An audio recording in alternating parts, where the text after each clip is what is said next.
Bukannya malu. Bule-bule ini senang banget main layang-layang sama bocil. Hal itu bikin bule-bule ini nekat ikut main catur sama orang Indonesia dan lupa waktu karena saking seriusnya. Pernahkah kamu bayangkan, seorang bule yang terbiasa hidup dengan aturan serba formal, begitu tiba di Indonesia tiba-tiba berubah 180 derajat, dari yang kaku jadi kikuk, dari yang serius jadi salah tingkah, dari yang dingin jadi hangat. Kenapa bisa begitu? Apa yang membuat mereka seolah menemukan wajah lain dari kehidupan di negeri ini? Bayangkan suasananya, seorang bule baru turun di bandara, pikirannya masih penuh dengan jadwal dan aturan yang ketat dari negaranya. Tapi di Indonesia, senyuman orang-orang lokal langsung menyambut. Bahkan orang asing bisa menyapa ramah seakan sudah kenal lama. Dan disitulah salah tingkah itu mulai terjadi.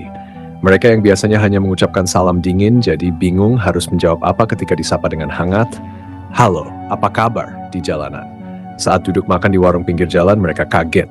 Harga murah, porsi melimpah, dan suasana ramai yang penuh tawa. Bule yang terbiasa dengan meja formal tiba-tiba harus duduk lesehan di lantai, grogi, canggung, tapi akhirnya tertawa sendiri. Ada juga momen lain. Ketika musik dangdut menggema di pesta rakyat, warga mengajak mereka ikut berjoget. Dan mereka pun kikuk, salah gerakan, tapi tetap ikut goyang. Orang tertawa, mereka pun ikut tertawa. Itulah titik baliknya, saat bule merasa hidup bisa lebih sederhana, lebih hangat, dan lebih menyenangkan. Sifat santai Indonesia akhirnya menular ke bule-bule ini. Salah satunya adalah kebiasaan orang Indonesia yang suka main catur di pinggir jalan. Hal itu bikin bule-bule ini nekat ikut main catur sama orang Indonesia dan lupa waktu karena saking seriusnya. Bahkan jadi hal yang baru bagi bule-bule ini. Bule-bule kalau udah datang ke Indonesia pasti selalu ketularan kebiasaan Indonesia. Yang salah satunya suka main sepak bola di mana-mana. Bule-bule ini pun terbawa arus main sepak bola sama orang lokal.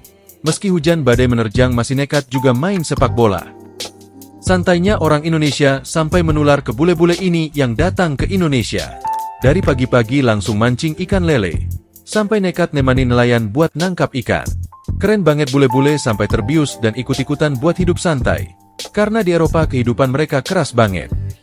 Main layang-layang udah jadi hal biasa di Indonesia, terutama yang tinggal di sawah dan di pinggir pantai. Bule-bule yang datang ke Indonesia ternyata juga nggak mau kalah buat ikut-ikutan main layang-layang karena layangan Indonesia bentuknya unik. Bukannya malu, bule-bule ini senang banget main layang-layang sama bocil. Bule-bule ini yang datang ke Indonesia mau cobain hidup tradisional di desa yang ada di Indonesia. Bukannya bule-bule ini nggak nyaman, mereka malah betah banget sampai nekat kebun dan ikut memanen hasil kebun. Bagi mereka ini momen langka dan bisa nikmati rasanya bersyukur karena di negaranya serba ada. Tapi bagi mereka lebih sejuk desa Indonesia karena suasananya yang asri dan bikin damai. Dan apa yang terjadi setelah itu? Mereka merasa bebas. Bebas dari aturan kaku. Bebas dari pandangan dingin. Mereka mulai terbiasa disapa tukang parkir, diajak ngobrol pedagang kaki lima, bahkan diajak makan bareng oleh orang yang baru mereka kenal. Semua itu di negara asal mereka hampir mustahil.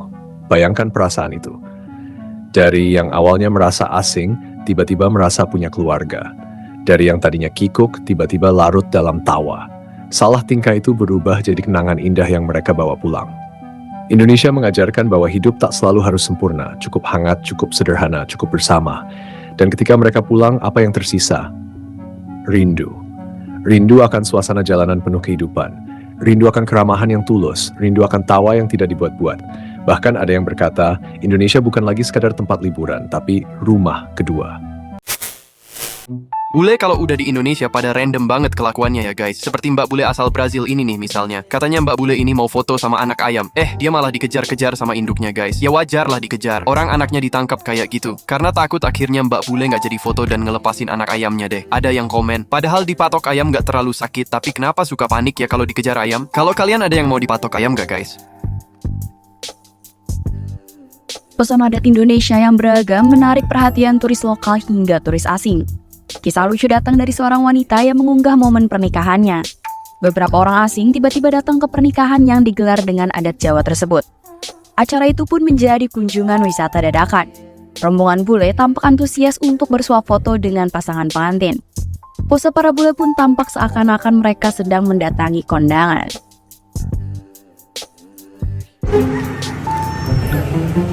Baik. Baik. Oh, good mate, I'm just walking. Hey, man, you want transport? Just walking, thank you. Where are you going, boss? Thank you. No, mate, I just said no to the last two. Oh, fuck me. No! Transport! Oh, Sharon!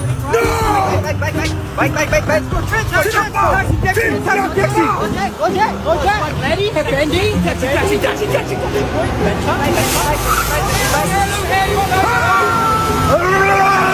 Fuck this joint! I put the first one on! I'm never going back! Motorbike taxi transport? Price?